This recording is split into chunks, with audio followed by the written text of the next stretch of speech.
नमस्कार दोस्तों, आज हम लोग पढ़ने वाले हैं नर सहायक जनन ग्रंथियां। इसको इंग्लिश में क्या बोलते हैं? Male accessory reproductive gland. क्या बोलते हैं? नर सहायक जनन ग्रंथियां। अब इसमें में हम लोग पढ़ने वाले हैं कि ये ग्रंथियां गाढ़ा क्षारीय द्रव स्रावित करती हैं, जिसे सेमिनल प्लाज्मा कहते हैं। सेमिनल प्लाज्मा किसे कहते हैं? ये जो नर सहायक जो ग्रंथियां है वो एक द्रव स्रावित करती है। कैसा? गाढ़ा क्षारीय। तो उसी को क्या बोलते हैं? Seminal plasma. आप ये ध्यान दीजिए कि ये गाढ़ा तो ठीक है, गाढ़ा जो चिपचिपा कलर होता है, जिसे गाढ़ा एकदम एकदम हलवे जैसा होता है, वो गाढ़ा हो गया। क्षारीय द्रव का मतलब होता है क्षारीय का अम्ल और क्षार। आप लोग पढ़े होंगे। क्षारीय किसे कहते हैं? जिसका पीएच मान 7 से कम होगा उसको क्या बोलते हैं? अम्लीय। जिसका पीएच मान 7 से अधिक होगा उसको क्या बोलते हैं? क्षारीय। लेकिन अगर 7 ही हो, बीच में ही हो, तो क्या बोलते हैं? तो उसको बोलते हैं उदासीन। तो क्षारीय किसे बोलते हैं? जिसका पीएच मान 7 से अधिक हो, तो क्या बोलते हैं उसको? क्षारीय। ये ग्रंथियां गाढ़ा क्षारीय द्रव स्रावित करती है, जिसे क्या बोलते हैं? Seminal plasma. अब देखते हैं नर सहायक जनन ग्रंथियां है वो 3 भाग में बटी है। कितने भाग में? 3 भाग में। कौन कौन से हैं देखते हैं। पहला है सेमिनल वेसाइकल। क्या है? Seminal vesicle. इसको क्या बोलते हैं? शुक्राशय।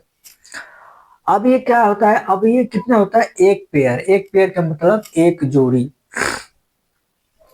एक पेयर का मतलब एक जोड़ी।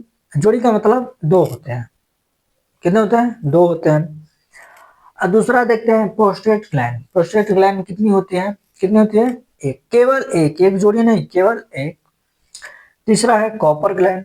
कॉपर ग्लैंड कितनी होती है? एक पेयर, यानी एक जोड़ी।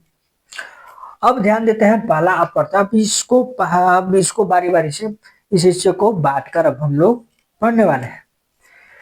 तो पहला है सेमिनल वेसाइकल यानी शुक्राशय। इसको हिंदी में क्या बोलते हैं? शुक्राशय। तो अब पढ़ने वाले हैं पहला शुक्राशय। ये वीर्य के यानी सीमन के 60 से 70% भाग का श्रावण करता है। मतलब कि यही है जो सेमिनल वेसाइकल है, ये सीमन यानी वीर्य का 70%, 60 से 70% भाग यही स्रावित करता है। यानी पूछा जाता है कि सबसे अधिक वीर्य स्रावित कौन करता है? कौन करता है? तो यही करता है सेमिनल वेसाइकल यानी शुक्राशय। इसमें कुछ एंजाइम तथा फ्रक्टोज शुगर पाया जाता है। क्या पाया जाता है? इसमें कुछ एंजाइम तथा फ्रक्टोज शुगर पाया जाता है। फ्रक्टोज शुगर क्या है? नीचे बताते हैं। फ्रक्टोज शुगर शुक्राणुओं को ऊर्जा प्रदान करता है। जैसे हम बताए थे ना कि शुक्राणु तो अभी नवजात शिशु है, उसको दर उसको आगे बढ़ाने के लिए, उसको पालन पोषण करने के लिए, उसको मादा जननांग तक जाकर संघर्ष कर लड़ाई करके अंड तक पहुंचने तक का सफर कौन कराता है? ये क्या नाम है? ये सब ग्रंथियां, जो कि सबसे मुख्य भूमिका ये करता है। जो कि फ्रक्टोज शुगर होता है, ये शुक्राणुओं को ऊर्जा देता है। अगर ऊर्जा होगा तभी तो आगे बढ़ेगा, नहीं तो नहीं बढ़ेगा। अब देखते हैं दूसरा प्रोस्टेट ग्लैंड। ये वीर्य के 20 से 30% भाग का श्रावण करती है। कितना? 20 से 30%। यानी ये दूसरे नंबर पे है जो कि सबसे अधिक वीर्य का श्रावण करती है। कितना? 20 से 30%। इसमें कुछ एंजाइम कैल्शियम प्लस 2 फॉस्फेट आदि पाया जाता है। इसमें क्या पाया जाता है? कैल्शियम प्लस 2 फॉस्फेट भी पाया जाता है। ये शुक्राणुओं को गतिशीलता के लिए उत्तरदायी। तो अब हम पढ़ने वाले हैं तीसरा यानी कॉपर ग्लैंड। कॉपर ग्लैंड का होता है, इसके बारे में हम लोग ध्यान देते हैं। ये वीर्य का अति सूक्ष्म भाग का श्रावण करती है। यानी अति सूक्ष्म का मतलब कि छोटे से छोटे कणों का ये श्रावण करती है। इसका श्रावण मूत्र मार्ग की अम्लता को उदासीन करता है। जैसे मूत्र मार्ग की जो अम्लता है उसको उदासीन करती है, क्योंकि अगर वहां पे अगर अम्लता को उदासीन नहीं करेगा तो ये जो वीर है वो मतलब सरवाइव नहीं करेगा, वो वहीं पे दम तोड़ देगा।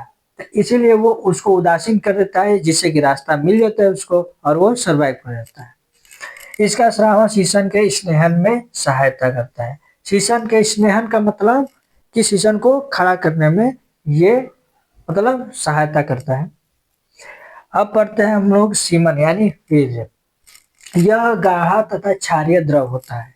गाढ़ा, गाढ़ा का मतलब होता है जैसे हलवा जैसे चिपचिपा, वैसे एकदम गाढ़ा होता है। क्षारीय का मतलब आपको जैसे बताया कि 7 से जो अधिक वो पीएच मान होगा वो क्षारीय हो जाता है। इसका आयतन कितना होता है? 3 से 4 ml। कितना होता है? 3 से 4 ml। स्पर्म की संख्या कितनी होती है? 200 से 300 मिलियन। कितना? 200 से 300 मिलियन। और 1 मिलियन में कितना होता है? 10 लाख। तो उसका कैलकुलेट कीजिए कितना हो गया? 20 से 30 करोड़। आप समझ लीजिए 20 से 30 करोड़ जब शुक्राणु जब गति करते हैं एक साथ, और उसमें से सिर्फ एक को ही निषेचन करना है, तब समझ जाओ कि उन लोगों की गति कैसे है। गति अगर स्पीड नहीं रहेगी तो फिर वो पहुंच नहीं पाएगा, फिर सब यहीं पे दम तोड़ देंगे, खेल खत्म। अब देखते हैं कि ये जो वीर्य है, वीर्य कैसे बनता है, किसके निर्माण मतलब किसके जुड़ाव से ये बनता है। तो सेमिनल प्लाज्मा प्लस शुक्राणु को ऐड करने से क्या निर्माण होता है? वीर्य निर्माण होता है। और सेमिनल प्लाज्मा वीर्य का कितना परसेंट होता है? 90% होता है। शुक्राणु सिर्फ 10% होता है। कितना? सिर्फ 10%। तो ये शुक्राणु को पोषण प्रदान करता है, जैसे कि पीछे बताया ना, ये पोषण प्रदान करता है ताकि वो हष्ट पुष्ट बने रहे। फिर ये गति प्रदान करता है, गति प्रदान करता है ताकि वो वहां तक अपने मंजिल तक वो सर्वाइव कर जाए। अब 10% में देखते हैं। ये 60% स्पर्म की संरचना तथा आकार सामान्य होता है। जो 60% होता है वो सीधे साधे एकदम अच्छे होते हैं। और जो 40% अत्यधिक गतिशीलता दर्शाते हैं, ये सब आड़े टेढ़े होते हैं। कुछ गुस्सैल होते हैं, कुछ अच्छे होते हैं, कुछ मतलब आड़े टेढ़े का मतलब अपने में ही मस्त रहते हैं। लेकिन ये जो 60% वाले वो ज्यादा ऊंचाई तक जाते हैं, और जो ये आड़े टेढ़े रहते हैं वो इधर ही मारपीट, काम खत्म, सेवा समाप्त। तो जो 40% जो स्पर्म है वही वो सामान्य होता है, और यही इसी में से केवल एक सरवाइव कर जाता है वहां तक, अन्य तक। बाकी जो ये आड़े टेढ़े होते हैं, इनका तो काम ही है गुंडागर्दी करना, हाथ पे तोड़ाना, जेल में जाना, फिर सेवा समाप्त, जिंदगी खत्म। तो वही इनका भी ये हाल होता है 40% वालों।